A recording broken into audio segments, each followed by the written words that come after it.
달빛도 닿지 않는 서늘한 새벽. 안채의 창문이 살며시 열리며 윤서는 손끝으로 한지를 쓸어내렸다. 정실 부인이라는 이름은 중후하지만 요즘 그녀의 방은 언제나 싸늘했다. 남편 도원의 발걸음이 더 이상 이 방으로 향하지 않는다는 걸 윤서는 누구보다 잘 알고 있었다.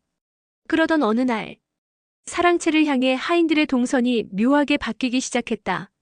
서로 눈치를 보며 속삭였고 며칠 지나지 않아 낯선 향 냄새가 집안에 번졌다. 부인마님 들으셨습니까? 윤서의 곁에서 수발을 들던 몸종 은초가 조심스레 입을 열었다. 윤서는 붓을 내려놓고 물었다. 들어야 할 말인가 보구나. 새첩이 들어옵니다. 은초의 목소리는 떨렸고 그 떨림이 마치 집안 전체의 공기처럼 흔들렸다. 윤서는 단 한순간 눈을 감았다. 마침내 올 것이 온 것이다. 설아는 해가 기울 무렵 요염한 비단 속에 몸을 감싸고 대문을 넘었다. 기생풍으로 묶은 머리 위에 내린 연분홍 댕기가 흔들렸고 그 모습은 모란꽃처럼 화려했다. 사랑채 앞에 선 도원이 부드럽게 말했다. 오늘부터 이 아이가 우리 집 사람이요. 윤서는 안채에서 그 모습을 내려다보고 있었다. 표정은 평온했으나 가슴 깊은 곳은 차갑게 얼어붙어 갔다. 밤이 되자 은초가 다가왔다. 부인마님 설아라는 그 여인, 대감마님께서 직접 데려오신 듯합니다. 윤서는 가만히 백자잔을 내려놓았다. 기생 출신이더군. 예. 그러나 기생은 기생일 뿐이지. 나와 겨룰 수 있는 상대가 아니야. 조용히 말했지만 목소리는 유난히 차가웠다. 그 순간 사랑채 쪽에서 다시 그 낯선 향 냄새가 나직이 번졌다. 은은하지만 강하게 코끝을 파고드는 꽃향기와 계피를 섞은 듯한 향. 은초가 몸을 움찔했다. 저 향 남정네들 앞에서 쓰는 향입니다. 윤서는 미세하게 웃었다. 알지. 그 향을 왜 쓰는지도. 윤서의 손끝이 천천히 향 쪽으로 향했다. 그 움직임은 담담했으나 눈동자만큼은 완전히 다른 말을 하고 있었다. 싸움이 시작됐다는 걸. 그리고 그녀는 오랜만에 직접 비녀를 꽂았다. 그 비녀는 장식용이 아닌 한 번도 꺼내지 않았던 결심의 비녀였다. 설아가 들어온 지 사흘째 되는 날. 안채의 공기는 어느 때보다 조용했지만 그 조용함에는 이상한 울림이 있었다. 마치 집 안 어딘가에 얇은 금이 가기 시작한 것처럼. 윤서는 새벽녘 백자잔에 따뜻한 보리차를 담아들고 있었다. 몸종 은초가 조심스레 다가왔다. 부인마님 오늘도 별채 쪽에서 기척이 많습니다. 윤서는 잔을 입가로 가져가며 고요히 물었다. 기척이라 웃음소린가, 울음소린가? 웃음소리입니다. 은초는 말끝을 흐리며 고개를 숙였다. 그 웃음은 안채까지 들릴 만큼 크지 않았지만 집안 누구나 들을 수 있을 만큼 은근히 길고 달콤했다. 첩이 들어온 지 사흘 만의 웃음이라 참 빠르기도 하지. 윤서는 아무렇지 않은 얼굴로 다시 백자잔을 내려놓았다. 그러나 잔 아래 깔린 받침이 살짝 흔들렸다. 그날 낮 윤서는 마당가로 나와 느릿하게 걸었다. 몸종 은초가 뒤따랐고 그 뒤로 하녀 둘이 물동이를 들고 서 있었다. 그때 마침 별채 쪽 문이 열리며 설아가 걸어 나왔다. 붉지도 지나치게 밝지도 않은 연분홍 저고리와 고운 비단 치마. 기생 시절보다 수수해졌지만 그 수수함조차 계산된 단정함처럼 보였다. 설아는 윤서를 보자 마치 기다렸다는 듯 고개를 깊게 숙였다. 부인마님, 아침 문안 인사를 제대로 못 드렸사옵니다. 윤서는 고요하게 고개를 끄덕였다. 얘를 아는 것은 좋은 일이지. 설아가 수줍은 표정으로 말을 이었다. 대감마님께서 저를 별채에 두라 하셔서요. 오래지 않아 밤도 함께 하실 것 같사옵니다. 은초가 숨을 삼켰고 하녀 둘은 눈을 마주친 채 고개를 떨궜다. 너무 노골적이고 너무 빠르다. 윤서는 가만히 설아를 바라봤다. 한참을 말이 없다가 오히려 잔잔한 미소를 지어 보였다. 그래. 대감마님께서 원하신 일이라면 그리하도록 하시오. 설아의 눈동자가 순간 반짝였다. 그 반짝임은 기쁨이라기보다 승리감에 가까웠다. 그날 밤 눈이 내리기 시작했다. 윤서는 무심하게 등잔불만 바라보다가 은초에게 물었다. 은초야, 오늘 낮 그 여인의 말 들었느냐? 예, 부인마님 너무 무례했습니다. 윤서는 고요한 얼굴로 실실 타오르는 등잔을 바라보았다. 무례한 것이 아니라 여우가 꼬리를 보인 것일 뿐이지. 은초가 조심스레 물었다. 부인마님께서는 괜찮으십니까? 괜찮다. 아직은. 윤서는 등잔불에 손을 비추며 천천히 말했다. 여우가 꼬리를 보인다면 나는 여우굴의 입구부터 막아둘 생각이다. 그 목소리엔 처음으로 부인 윤서가 아니라 사람 윤서의 감정이 담겨 있었다. 그리고 그녀의 눈동자에는 서늘한 기척이 번지고 있었다. 설아가 별채에 들어온 지 일주일째. 집안엔 알 수 없는 속삭임이 늘어나기 시작했다. 누가 먼저라고 할 것도 없이 하녀들 사이에 작은 말들이 오갔다. 별채 아씨께서 밤마다 대감마님과 이야기를 오래 나눈다지. 그렇다더라. 부인마님 방엔 요즘 등불도 일찍 꺼지고. 은초는 그 말들을 들을 때마다 손끝이 서늘해졌다. 그러나 그 말들을 전부 윤서에게 가져올 순 없었다. 불필요한 말로 마음을 다치게 하고 싶지 않았기 때문이다. 그런데 그날은 상황이 달랐다. 낮 바람이 미묘하게 불어오던 시각. 윤서가 규방에서 바느질을 하고 있을 때 몸종 은초가 급히 들어섰다. 부인마님 오늘은 꼭 아뢰어야 할 말이 있사옵니다. 윤서는 바늘을 멈추고 조용히 바라보았다. 무슨 일이냐? 은초는 입술을 앙다문 채 말했다. 방금 부엌 쪽에서 하녀들이 그러는데 별채 아씨께서 부인마님을 흉보셨다 하옵니다. 윤서의 눈썹이 아주 미세하게 흔들렸다. 무엇라 하더냐? 은초는 조심스레 말을 이었다. 부인마님께선 차가워서 대감마님께서 오래 머무시기 어렵다는 둥. 정실이라도 여인된 도리를 잘 못한다는 둥 그런 말들이 옵니다. 방 안의 공기가 잔잔하게 일그러졌다. 윤서는 잠시 아무 말도 하지 않았다. 그러다가 천천히 백자잔을 들어 차를 한 모금 머금었다. 은초야. 예. 그 말 하녀들이 누구에게서 들었다고 하더냐? 별채 아씨의 몸종 그 아이가 밖에 나와 흘린 말이라 하옵니다. 윤서는 살짝 웃었다. 그 웃음은 따뜻하지도 억지스럽지도 않았다. 그저 의미를 알 수 없는 미묘한 곡선. 몸종이 밖에서 흘린 말이라. 윤서는 스스로에게 읊조리듯 말했다. 아니면 밖에서 흘러가게 하려고 내뱉은 말이겠지. 그 말에 은초의 눈이 커졌다. 부인마님 그러면 일부러 첩이 정실을 넘보려면 정실을 먼저 흔들어야 하지 않겠느냐? 윤서는 바늘을 조용히 내려놓았다. 그녀의 손은 떨리지 않았다. 대신 마음속에서 차갑고 단단한 감정이 서서히 자리 잡는 듯했다. 그날 저녁 윤서는 바람을 핑계로 잠시 바깥으로 나섰다. 안채와 별채 사이 은은한 등불이 깜빡이는 길목에서 설아의 몸종이 다른 하녀에게 수군대는 소리가 들렸다. 부인마님은 요즘 대감마님 마음을 못 얻는다잖아. 아씨께서 걱정하신다더라. 정실 자리가 외로우면 얼마나 쓸쓸하겠냐고. 입은 걱정이라 말하지만 입꼬리는 올라가 있는 목소리. 윤서는 그 소리를 들으면서도 한 발짝도 나서지 않았다. 다만 가늘고 고요하게 눈을 가늘게 뜬 채 그 목소리를 듣고 있었다. 그리고 은초에게 속삭였다. 은초야. 저 아이 이름이 금분이라 하더냐? 예, 부인마님. 별채 몸종이옵니다. 윤서는 천천히 고개를 끄덕였다. 금분이라 기억해두어야겠구나. 그 목소리는 마치 등잔불보다 더 서늘했다. 그리고 그날 밤 윤서는 글방에서 오래 머물렀다. 저고리 소매 위로 떨어지는 등잔불 그림자가 마치 그날 들었던 말처럼 길게 드리워졌다. 윤서는 낮게 중얼거렸다. 내 자리를 넘보는 것이면 짓밟힌 꽃잎처럼 조용히 떨어뜨려 줄 수도 있지. 윤서의 눈빛에 처음으로 복수의 기척이 피어나기 시작했다. 설아가 들어온 뒤로 도원의 발걸음은 점점 별채에 오래 머물기 시작했다. 안채는 예전과 다름없이 정갈하고 조용했지만 윤서는 알고 있었다. 고요함이 길어지는 것은 언제나 폭풍이 다가온다는 징조라는 것을. 그날 난 윤서는 사랑채 앞 연못가로 나왔다. 잠시 바람을 쐬려는 마음이었지만 설아가 우연을 가장한 듯 뒤에서 불쑥 나타났다. 부인마님. 설아의 목소리는 밝고 부드러웠다.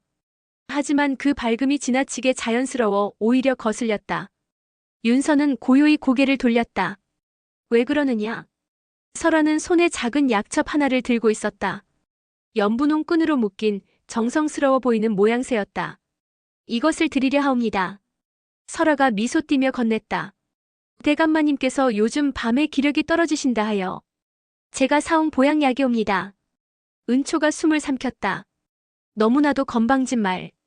정실 앞에서 감히 부부의 일을 입에 올리다니. 그러나 윤서는 표정을 거의 움직이지 않았다. 그래서 어찌하라는 말이냐? 설아가 한 걸음 다가섰다. 부인마님께서 대감마님께 직접 올려주시면 대감마님께서 부인마님의 뜻으로 아실 것이옵니다. 또 부인마님도 요즘 밤이 길지 않사옵니까? 그 말은 공손하게 포장되어 있었으나 날선 칼처럼 윤서의 가슴을 스쳤다. 윤서는 부드럽게 웃었다. 너무 부드러워서 오히려 차갑게 느껴지는 웃음이었다. 그래. 내가 그리도 걱정된다면 약첩은 내가 받아두지. 설아의 눈가가 기쁘게 빛났다. 자신의 말이 정실의 마음을 흔들었다고 확신한 듯 윤서는 그 시선을 고요히 받아내며 은초에게 눈짓했다. 은초야, 약첩을 내 방으로 들여놓아라. 예, 부인마님. 설아는 깊이 고개를 숙이고 돌아섰다. 그러나 뒤돌아서는 순간 입꼬리가 미세하게 올라가 있었다. 은초가 이를 보았고 얼굴이 굳었다. 윤서의 규방. 은초가 낮게 속삭였다. 부인마님, 저 약을 받으시면 안 되는 것이옵니다. 첩의 손을 빌려 대감마님께 약을 올렸다고 알게 되시면. 윤서는 조용히 은초의 말을 끊었다. 은초야. 나는 그 약을 올릴 생각이 없다. 은초가 놀라 윤서를 바라보았다. 윤서는 백자잔을 만지작거리며 말했다. 저 약은 그저 설아가 내 마음을 흔들기 위해 내민 미끼일 뿐이다. 하지만 미끼라고 해도 어떤 물고기가 잡힐지는 저 여인이 모를 터. 부인마님, 무슨 뜻이옵니까? 윤서의 눈빛이 서늘하게 가라앉았다. 설아는 말과 표정, 향, 옷차림까지 내가 흔들리는지 살피고 있다. 그 관심내 대신 다른 쪽으로 흘려보내면 되지 않겠느냐? 은초의 눈이 커졌다. 혹 시어머니께? 윤서가 가늘게 미소 지었다. 그 중에서도 가장 얄미운 기로. 그 웃음은 부인으로서의 것이 아니었다. 전쟁을 준비하는 여인의 미소였다. 그날 저녁, 윤서는 은초에게 낮게 말했다. 은초야. 약첩은 시어머니께 설아가 정성을 다해 지어왔다고 전해 올려라. 은초는 놀라움과 두려움이 섞인 얼굴로 고개를 끄덕였다. 윤서는 조용히 덧붙였다. 시어머니께선 첩의 정이 깊다고 들으시면 반드시 설아를 찾으시겠지. 그리고 아주 조용히 살아오며 한 번도 보인 적 없는 미소를 지었다. 설아는 내가 던진 작은 돌멩이에 스스로 걸려 넘어질 것이다. 방 안의 등잔불이 흔들렸다. 그 불빛이 윤서의 눈동자 속에서 더욱 서늘하게 타올랐다. 설아가 보양약을 지어온 날 윤서는 약첩을 받아들고도 아무 말이 없었다. 그저 백자잔 옆에 조용히 놓아둘 뿐이었다. 은초가 묻지도 않은 말을 속삭였다. 부인마님, 이 약 정말 대감마님께 올리지 않으시겠사옵니까? 윤서는 고요하게 대답했다. 대감마님께서 원하시면 그리하시겠지. 내가 서두를 일은 아니다. 은초는 그 말 속에서 언뜻 서늘한 단단함을 느꼈다. 다음 날, 부엌에서 하녀들의 수군거림이 들리기 시작했다. 별채 아씨가 대감마님을 위해 약까지 지었다더라. 그래? 정실마님이 해야 할 일 아닌가? 부인마님은 그 약을 받으신 뒤 아무 말씀이 없으셨다는데. 새 하녀가 오가는 말은 금분이라는 설아의 몸종 귀에도 들어갔다. 금분은 괜히 우쭐한 얼굴로 말했다. 우리 아씨께서는 정실마님처럼 손 놓고 계시지 않지. 대감마님께서 얼마나 기뻐하셨겠느냐. 그 말은 금세 장독대 너머로 퍼졌고 우연히 지나가던 대부인의 귀에도 닿았다. 대부인은 걸음을 멈췄다. 첩이 약을 지었단 말이냐? 표정이 단단히 굳었다. 정실이 할 일에 첩이 끼어든다고? 그 말은 누군가에게 따지는 화가 아니라 집안 질서를 무너뜨릴 조짐을 경계하는 어른의 깊은 목소리였다. 그날 오후 대부인은 사람을 보내 설아를 불렀다. 설아는 놀란 표정으로 별채 문을 나섰다. 어찌된 영문인지 알 수가 없었다. 대부인의 앞에 선 설아는 늘 하던 미소를 지어 보였다. 대부인마님, 설아 인사 올립니다. 대부인은 대답 대신 묻는 말만 꺼냈다. 보양약을 지었다 한다. 그 마음이 어디를 향한 것이냐? 설아는 순간 멈칫했다. 내 대감마님께 올리려. 그러면 정실에게 굳이 보였던 것은 무엇 때문이냐? 대부인의 음성은 차고 고요했다. 설아의 눈빛이 흔들렸다. 보보였던 것이 아니라 그냥 정실이 할 일을 왜 내가 나서서 하느냐? 설아는 아무 말도 할 수 없었다. 대부인은 더 날카롭게 덧붙였다. 남편 기력을 챙기는 것은 정실의 도리다. 첩은 방자하게 움직이지 말아야 한다. 그 말은 꾸중이라기보다 척도를 바로 세우는 듯한 무게였다. 설아는 고개를 깊이 숙였다. 잘못하였습니다. 그러나 그 말 뒤에는 말로 다 담지 못할 당혹과 공포가 따라붙었다. 자신은 단지 정실을 견제하려 준비한 약이었는데 어찌하여 이렇게 돌아간 것인가. 안채에서는 윤서가 고요히 한 올씨를 꿰고 있었다. 은초가 조심스레 귀띔했다. 부인마님 별채 쪽이 오늘 좀 소란했사옵니다. 대부인마님께서 설아 아씨를 꾸짖으셨다 합니다. 윤서는 실끝을 부드럽게 잡아 매만졌다. 그랬느냐? 소문이 잘못 퍼진 듯합니다. 대부인마님께선 부인마님께서 하실 일을 설아 아씨가 나서 한 것이라 못마땅히 여기신 듯. 윤서는 아무 말이 없었다. 감정도 억울함도 없는 얼굴이었다. 그저 작은 한숨처럼 실만 곧게 펴고 있었다. 잠시 후 그녀는 아주 잔잔하게 말했다. 사람은 스스로의 욕심에 걸려 넘어지는 법이지. 나는 가만히 있었으니 그 또한 지나가겠지. 은초는 그 말투가 유난히 서늘하다고 느꼈다. 그날 밤 설아는 등잔불 아래에서 금분에게 떨리는 목소리로 말했다. 정실 부인마님은 아무것도 하지 않았는데. 금분이 고개를 숙였다. 부인마님은 압니다. 사람의 말이 어떻게 퍼지고 어디에 닿는지. 설아는 손끝을 움켜쥐며 낮게 중얼거렸다. 가만히 있는 사람이 제일 무섭다.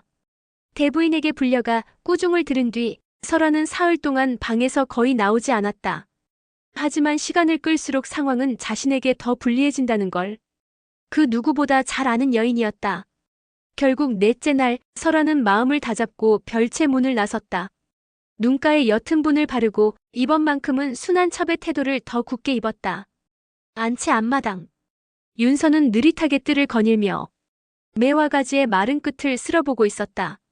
은초가 뒤에서 속삭였다. 부인마님 별채 아씨가 이쪽으로 옵니다. 윤서는 고개를 돌리지 않았다. 그저 손끝으로 매와 가지를 한 번 더 만질 뿐이었다. 곧 설아가 조심스레 다가와 절을 올렸다. 부인마님 문안 인사드리옵니다.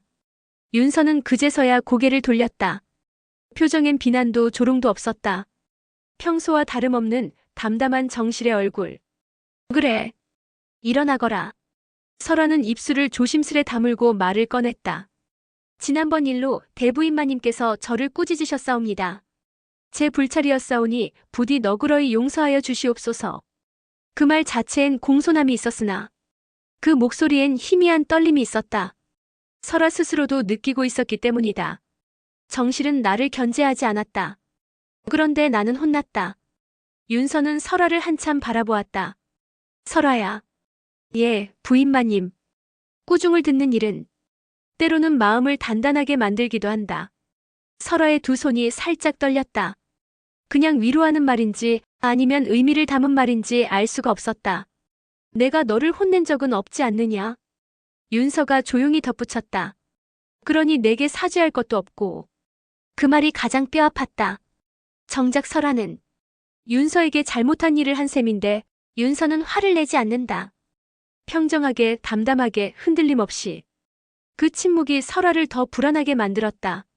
설아가 돌아간 뒤 은초가 윤서에게 다가왔다. 부인마님 설아 아씨의 얼굴이 오늘따라 몹시 어두워 보이더이다. 윤서는 담장을 바라보며 말했다. 사람은 꾸짖음보다 꾸짖지 않는 사람을 더 두려워하지 않겠느냐? 은초는 그 말이 도무지 잊히지 않았다. 윤서는 말하지 않고도 상대를 흔들 수 있는 사람이었다. 그날 밤 설아는 별채에서 금분과 나란히 앉아 작게 떨리는 목소리로 말했다. 금분아, 정실 부인마님은 나를 나무라지 않으시네. 금분이 고개를 끄덕였다. 부인마님께서는 아씨를 탓하지도 않고 또 기뻐하시지도 않으십니다. 설아의 눈이 크게 뜨였다. 그게 더 무섭다. 금분은 조용히 말끝을 맺었다. 아씨, 부인마님은 감정을 드러내지 않으니 어디를 치고 들어가야 할지 알 수가 없사옵니다. 설아는 무릎 위에 놓인 손을 꽉 잡았다. 도무지 마음을 읽을 수가 없어. 그 말은 공포처럼 떨렸다. 정실이 분노했다면 오히려 마음을 놓았을 것이다. 경멸하거나 시기하거나 질투한다면 그 감정을 잡아 흔들면 되니까. 그런데 윤서는 아무 감정도 드러내지 않았다.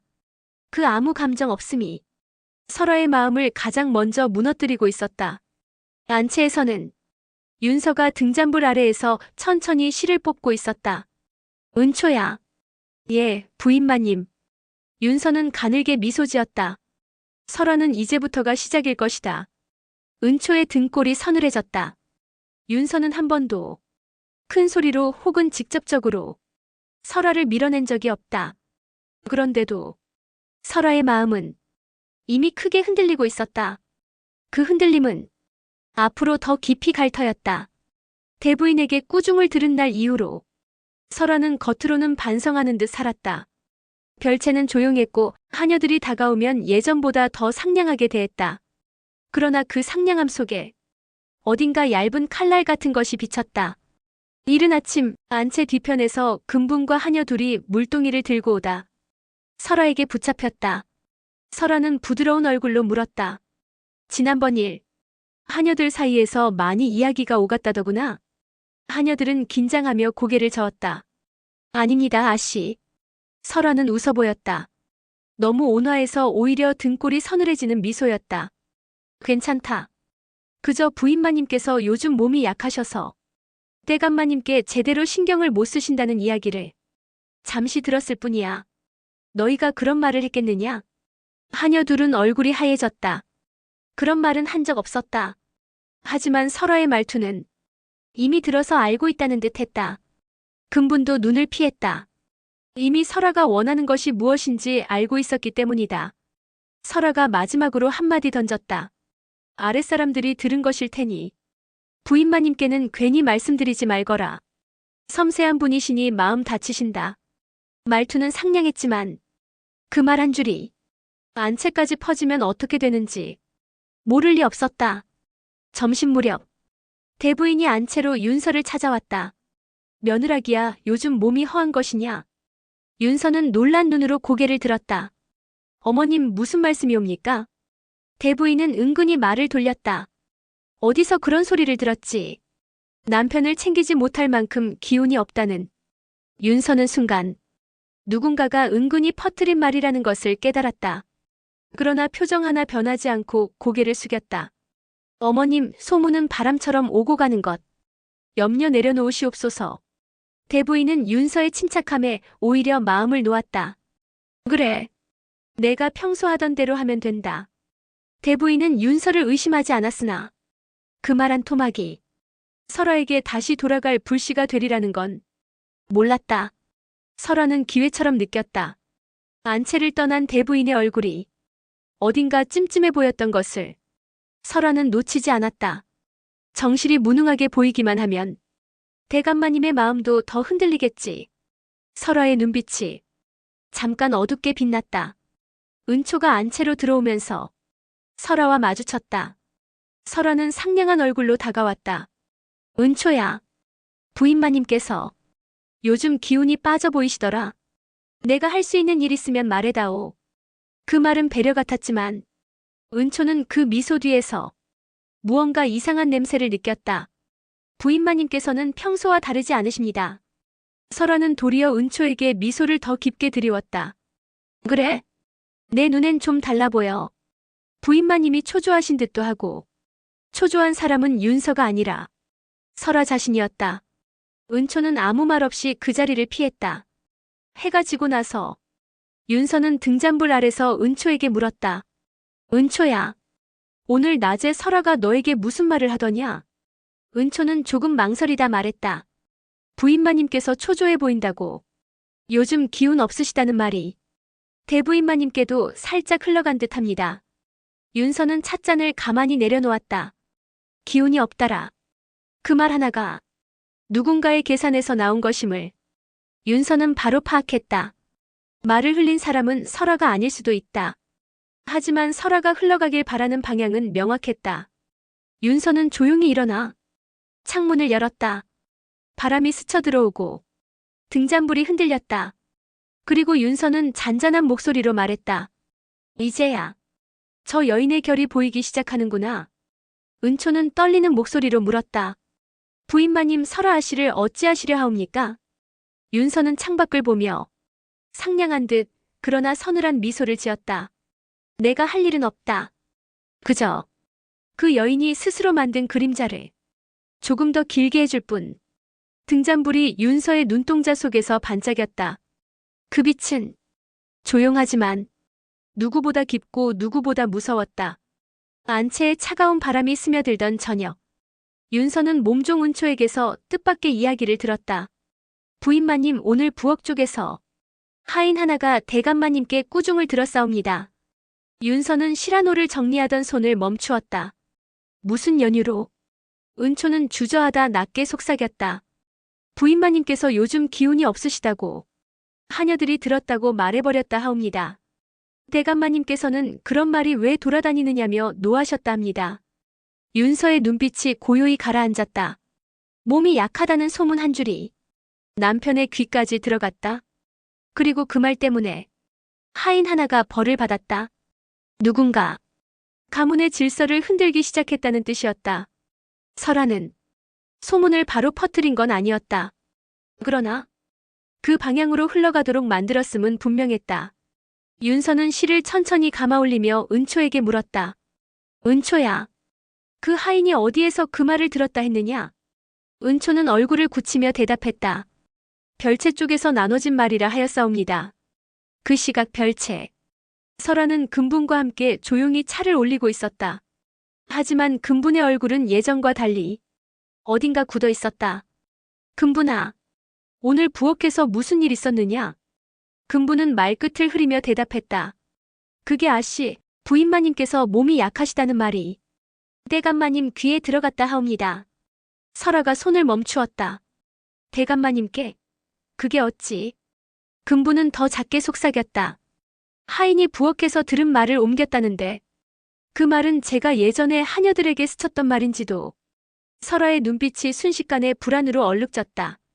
내가? 무엇을? 금분은 떨리는 목소리로 말했다. 아씨께서 말씀하신 부인마님께서 요즘 기운이 없으시다는 그 말이 그때 하녀들 사이에 조금 새어나갔던 듯합니다. 설아는 금분의 손을 꽉 잡아떼듯 치웠다. 그게 왜 대감마님께 들어가? 그 말이 어찌 나에게 돌아오느냐? 금분은 떨면서도 조용히 말했다. 아씨께서 흘리신 말이었사옵니다. 설아의 가슴께가 서늘해졌다. 이때 별채 앞에서 발걸음 소리가 들렸다. 윤서였다. 은초도 뒤따르고 있었다. 설아는 놀란 눈으로 급히 일어났다. 부인마님. 윤서는 차분히 별채 안으로 걸어 들어왔다. 표정에는 비난도 감정도 없었다. 무슨 일이 있느냐? 밖이 부산하더구나. 설아는 잠시 말문을 닫았다가 애써 미소를 띄우며 말했다. 아무 일도 아니옵니다.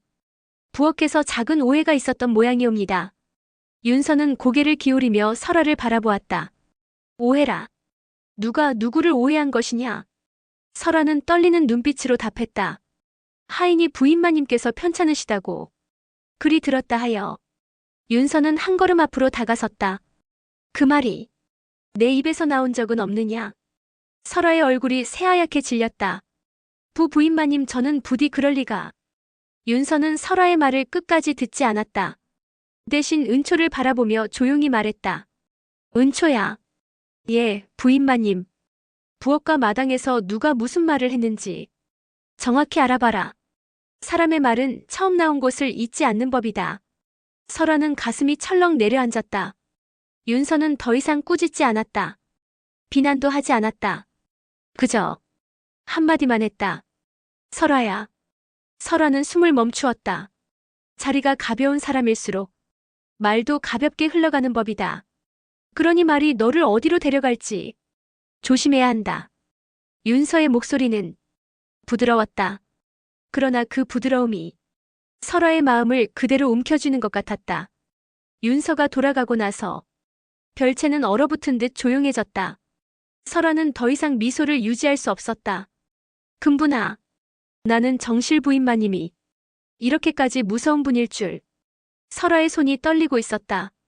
윤서는 설아를 나무란 것도 소문을 퍼뜨린 것도 아닌데 단지 설아의 말이 설아를 물어뜯고 있었다. 다음 날 아침 부엌 앞은 잔잔한 소란으로 가득했다. 대감마님께서 소문 하나로 하인을 꾸짖었다는 이야기가 아직도 하녀들 입에 남아 있었다. 도대체 누가 그런 말을 흘렸을까? 부인마님이 그런 말씀을 하셨을 리가 없지. 원래 입이 무거우신 분인데. 그러면 말꼬리가 흐려졌지만 하녀들은 이미 마음속으로 한 사람을 떠올리고 있었다. 별채의 설아. 설아가 지나가자 그들의 시선이 잠시 머무섰다. 무례한 건 아니었으나 보이지 않는 거리감이 생겼다. 설아는 그 시선을 느끼며 더 고개를 곧게 들었다. 안채에서는 대부인이 윤서를 불러 세웠다. 며느라기야, 집안이 좀 시끄럽구나. 요즘 별채 쪽 말이 자꾸 흘러다닌다더라. 윤서는 차분하게 고개를 숙였다. 어머님, 저는 그 일에 관여한 바가 없사옵니다. 대부인은 윤서를 한참 바라본 뒤 잔잔한 목소리로 말했다. 그래. 너는 괜한 말에 섣불리 나설 필요 없느니라. 정실의 말은 무게가 다르다. 윤서는 고개를 깊게 숙였다. 어머님의 말씀 명심하겠사옵니다. 점심 무렵 윤서는 은초에게 작은 꾸러미를 건넸다. 이것을 대감마님께 올려라. 은초는 놀란 눈으로 윤서를 바라보았다. 부인마님 별채 쪽 소문이 막 퍼진 마당에 혹시라도 또 오해가. 윤서는 부드럽게 고개를 저었다. 오해라 생각하지 말아라. 나는 그저 내 도리를 할 뿐이다. 그 말은 담담했으나 은초는 그 속에 숨은 뜻을 읽었다. 정실이 제 위치에서 해야 할 일을 하면 비교가 자연스레 생기는 법이었다. 예, 부인마님. 별채 창가. 설아는 은초가 상을 들고 안채로 향하는 모습을 보았다. 정성껏 지은 죽과 따뜻한 차, 정실이 당연히 해야 할 도리였다. 그러나 설아의 눈에는 윤서가 조용히 중심을 되찾아가는 것처럼 보였다. 설아의 손끝이 떨렸다.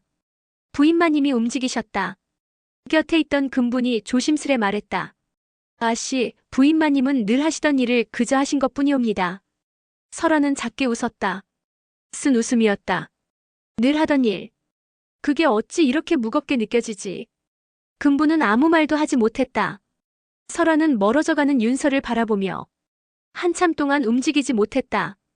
정실은 제자리에서 흔들림 없는데 자신의 마음만 흔들리고 있었다. 해가 지고 불빛이 흔들릴 무렵 윤서는 은초에게 조용히 말했다. 은초야. 예, 부인마님.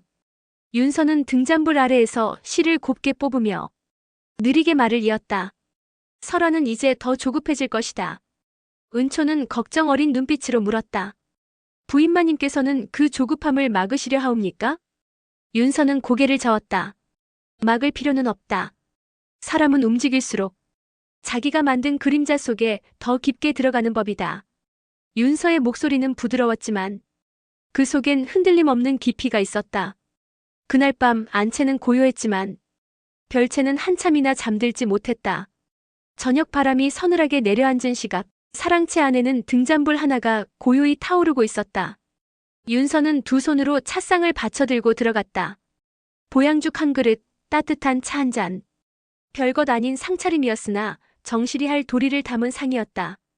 대감마님, 저녁 약죽 올리러 왔사옵니다. 도원은 잠시 윤서를 바라보았다. 며칠 사이 집안이 소란했다는 것을 알고 있었다. 그러나 정작 소란의 중심이 되어야 할 이 여인은 언제나 그렇듯 잔잔했다. 수고가 많소, 부인. 윤서는 눈을 내리깔고 상을 놓았다. 집안이 잠시 어지러웠다 하나. 대감마님께서 자리를 지키고 계시니 다시 제자리를 찾을 것이옵니다. 도원의 눈빛이 아주 미세하게 흔들렸다. 그 말은 자신을 추켜 세우려는 아첨이 아니라 그저 정실로서의 도리와 믿음이 담긴 한 줄이었기 때문이다. 몸은 괜찮소? 윤서는 짧게 웃었다. 소문이 앞서간 듯 하옵니다. 기운이 모자라다면 이 상을 들고 올 수도 없었겠지요. 도원은 더 묻지 않았다. 윤서가 무슨 사람인지, 얼마나 쉽게 흔들리지 않는지 이미 오래전부터 알고 있었다. 윤서는 조용히 물러섰다. 그 등이 사랑채 문을 나서는 순간 문 밖 그림자가 또 하나 겹쳤다. 설아였다. 윤서가 떠나고 얼마 지나지 않아 설아가 조심스레 사랑채 안으로 들어섰다. 대감마님 잠시 들렀사옵니다. 도원은 피곤한 얼굴로 설아를 쳐다보았다. 무슨 일이오? 설아는 부드러운 미소를 지어 보였다. 그러나 그 미소 뒤에는 조급함이 숨어 있었다. 요즘 부인마님께서 기운을 많이 잃으신 듯하여 아랫사람들 사이에서도 걱정이 많사옵니다. 대감마님께서도 마음이 무거우실까 염려되어. 말이 끝나기도 전에 도원의 표정이 싸늘하게 굳었다. 그만두어라. 설아의 입술이 굳어졌다. 대감마님? 집안에서 떠도는 헛소리가 어디서 시작되는지 짐작이 가는구나. 도원의 목소리는 크지 않았으나 그 안에 담긴 냉기가 방 안 공기를 가르듯 서늘했다. 부인은 내 앞에서 한 번도 자기 몸이 약하다 입에 올린 적이 없소. 차가운 계절에도 할 일을 놓지 않았지. 그런데 어찌 첩의 입에서 부인의 기운을 걱정하는 말이 나오는 것이오? 설아의 손등이 하얗게 질렸다. 저는 그저 대감마님께서 마음을 쓰실까 염려되어. 염려라. 도원은 피식 웃었다. 웃음이라고 하기엔 너무 메말랐다. 내 염려가 이 집 하인들을 벌받게 만들었소. 설아의 숨이 턱 막혔다. 도원은 고개를 돌렸다. 다시 말하지만 내 앞에서 정시를 입에 올리며 몸이 어떻다, 기운이 어떻다 하는 소리를 2번 다시 듣고 싶지 않소. 그 한 줄은 큰 꾸중이 아니었다. 그러나 설아의 마음에는 벼락처럼 내려꽂혔다. 대감마님, 저는 그럴듯이 오늘은 돌아가 보시오. 도원은 더는 그녀를 보지 않았다. 별채에서 조용히 지내는 것이 지금 내게 가장 어울리는 일이오. 설아는 끝내 더 말을 잇지 못한 채 고개를 깊이 숙이고 사랑채를 나왔다. 문이 닫히는 소리가 자신의 숨이 닫히는 소리처럼 들렸다. 다음 날 대부인에게서 사람을 보내 설아를 부르라 했다. 대청마루 앞에 앉은 대부인은 설아를 한참 동안 말없이 바라보았다. 설아야. 예, 대부인마님. 내가 처음 이 집에 들어왔을 때 내가 가진 재주와 얼굴을 탓하지 않으려 했다. 대부인의 목소리는 낮고 단단했다. 첩이라 하여 다 같지 않다. 조용히 자기 자리를 지키는 이도 있고 말로써 자기 자리를 깎아내리는 이도 있다. 설아의 손이 치맛자락을 꼭 움켜쥐었다. 남편의 귀에 헛된 말이 들리는 집은 안채가 시끄러워지고 사랑채가 어지러워진다. 대부인은 고개를 젓고 말을 이었다. 이 집안의 정실은 윤서다. 내가 그 자리까지 넘보는 눈을 가졌는지 내가 모르지 않는다. 설아의 온몸이 굳어졌다. 그러나 기억해라. 자리의 높낮이는 첫째 신분으로 정해지지만 둘째는 입으로 무너지는 법이다. 대부인의 마지막 말은 짧았다. 이제부터는 별채에서 조용히 지내거라. 하녀들 말에 섞이지 말고 내 생각을 입 밖으로 덜 내는 법을 익혀라. 그 말은 쫓겨나라는 말은 아니었다. 하지만 그보다 더 뼈아픈 말이었다. 설아는 깊이 절을 올렸다. 그 절은 예가 아니라 자신의 오만과 욕심에 대한 인사 같았다. 해가 기울 무렵 별채 안은 이상하리만치 적막했다. 금분이 조심스레 물었다. 아씨 괜찮으시옵니까? 설아는 대답하지 않았다. 다만 허공을 멍하니 바라보다가 천천히 입을 열었다. 처음부터 내 자리가 아니었을까? 금분은 차마 아무 말도 못했다. 정실 자리를 그냥 자리로만 본 게 잘못이었나 보구나. 설아의 목소리는 힘없이 흘렀다. 그 자리에 앉아있는 사람의 마음과 그 자리를 밖에서 바라보는 마음이 이렇게 다른 줄 왜 이제야 아는지. 그때 별채 문이 살짝 열렸다. 은초였다. 설아 아씨, 부인마님께서 잠시 뵙고자 하옵니다. 설아와 금분 둘 다 고개를 들었다. 설아의 눈이 크게 떨렸다. 부인마님께서 나를. 잠시 뒤 윤서가 별채에 들어섰다. 소박한 비단 저고리, 단정한 머리, 늘 보아오던 그 모습이었다. 그러나 설아의 눈에는 이제 그 모습이 너무 멀고 높은 자리를 지닌 사람처럼 보였다. 부인마님. 설아가 허둥지둥 일어나 인사하려 하자 윤서는 손짓으로 말렸다. 그리까지 할 것 없다. 잠시 말만 나눌 뿐이다. 윤서는 방안을 한번 훑어보았다. 화려하게 꾸민 장식들은 어쩐지 어울리지 않는 허세처럼 보였다. 설아야. 윤서가 부드럽게 이름을 불렀다. 예, 부인마님. 이 집에 들어와. 처음으로 약을 지어 올렸을 때 무슨 마음이었느냐? 설아는 숨을 삼켰다. 대감마님께 눈에 들고 싶었사옵니다. 정실 자리를 부러운 눈으로만 보고 싶지 않았사옵니다. 사실이었다. 거짓 없는 말이었다. 윤서는 고개를 끄덕였다. 사람 마음이니 탓하진 않겠다. 그 말에 설아의 눈에 잠시 희미한 기대가 떠올랐다. 그러나 윤서의 다음 말이 그 희미한 빛을 완전히 꺼뜨렸다. 다만 내가 택한 길이 너를 이 자리에 세운 것이다. 설아의 눈동자가 크게 흔들렸다. 윤서는 한 걸음 더 다가섰다. 나는 너를 밀어낸 적이 없다. 대감마님께 악을 쓴 적도 어머님께 너를 헐뜯은 적도 없다. 그것은 사실이었다. 설아도 알고 있었다. 윤서는 마지막 한마디를 천천히 내뱉었다. 널 여기까지 데려온 것은 내 말이 아니라 내 말이다. 방 안의 공기가 멈춘 듯 했다. 소문을 만든 것도 그 소문에 기대어 정실 자리를 기웃거린 것도 모두 내 입에서 비롯된 일이다. 윤서의 눈빛은 여전히 잔잔했다. 자리를 욕심냈다면 먼저 그 자리를 감당할 그릇이 되었어야 했다. 그릇은 말에서 드러난다. 설아의 무릎이 후들거렸다. 부인마님. 주저앉지 않으려 애쓰던 설아는 끝내 자세를 버티지 못하고 바닥에 주저앉고 말았다. 눈물이 뚝 떨어졌다. 저는 그저 사랑받고 싶었을 뿐인데. 입술 사이에서 새어나온 그 한마디에 윤서의 눈이 잠시 흔들리는 듯 했다. 그러나 이내 그 떨림을 깊숙이 감추었다. 사랑이란 이름으로 누군가의 자리를 흔들려 했다면 그 끝 또한 너의 몫이다. 윤서는 더 말하지 않았다. 책망도 위로도 없었다. 그냥 사실만 말하고 그 자리를 떠날 뿐이었다. 윤서는 뒤돌아서며 덧붙였다. 이 집에서의 너의 자리는 이제 내가 어떻게 앉느냐에 달려있다. 다만 다시는 내 자리를 흔들 생각은 말거라. 설아는 바닥에 손을 짚은 채 울음인지 한숨인지 모를 소리를 내뱉었다. 윤서가 문을 나서는 순간 별채의 등잔불이 바람에 크게 한번 흔들렸다. 그날 밤 안채의 등불은 고요히 타올랐다. 흔들리지도 과하게 타오르지도 않는 불빛이었다. 윤서는 조용히 백자잔의 차를 따랐다. 은초가 옆에 앉아 가만히 말을 건넸다. 부인마님, 이제 집안이 조금은 조용해지겠지요. 윤서는 잔을 들어 올렸다가 입술에 대지 않고 다시 내려놓았다. 조용해진다기보다 제자리를 찾아갈 것이다. 은초가 고개를 끄덕였다. 부인마님께서는 끝까지 손을 대지 않으셨사옵니다. 윤서는 가늘게 웃었다. 손을 댈 필요가 없었다. 사람은 자기가 뿌린 말 속에서 자기가 어디까지 갈 수 있는지 스스로 보여주는 법이니. 창밖으로 별채의 희미한 등불이 보였다.